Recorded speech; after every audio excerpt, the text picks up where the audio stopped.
پیفدار جواتان نران او سروک امریکایا. گوتارا سروک لسراوش ولاتی دیدمک بزحمت دهات با سروک 44 ولات گیرتیت امریکا. ایک جده امریکیان کارب دستمان ناکوید 7 میلیون کس 2 سال بوریدا به کار بینه دالنگینا دراوی گشتی 1 تریلیون دلاران و پلیا پشتوانی خلکی با رئیسار اوباما دنزم بونه دایه. دوستار هند راکو زحمت لپیش مهنه بله گرتنا مایا خورده. بو چند حیوا سروکی بزاف کریا برنامه ساخلمی در باز بکت وی دو گوتارا خدا جارکاتی بحث به مسئله کرد. خوجا گهرین کاری دور نه نکن که کو امنیزیک بوینه. لیدی گوتاره دا سرک اوباما حضر خدانا سر مثلا کار و خرجیت حکومته ویش قانون دانه را خواست لگلک برنامه فدرالیت نافخو 3 سال خرجیت حکومت راوستینن. واکو هر مالباتا که گرفتاری دراوی هبن ام دل دو دراو ناما ساله چین و خرجی لوانت شتاکن کود پیدوی بن و حکم بوید و پیش نیازه جب کن از دوی تو ابکارینم. چاورت تکرین با برنامه نزدیک 205 میلیون دلار با 10 سال بین و گرتن لی اوج خرجیت پاراسین اجتماعی و سخبریا ساخلمی و برنامه کار نشینی ناگرد.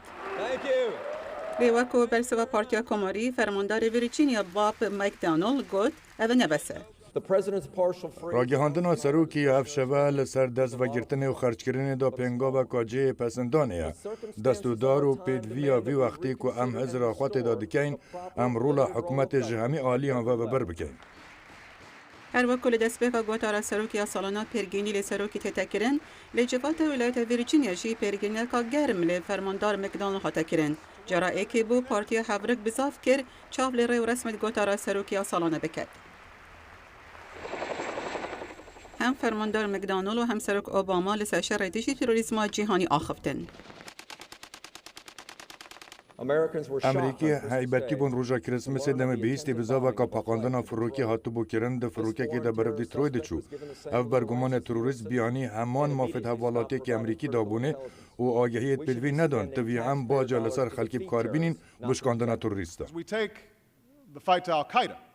دو وقتا که دا که همشر القاعده دکین هم بر پسیاری عراق دین دست گل عراقی بله بگومان اف شراب دیمایتید و هزید مدی وگره نفمال.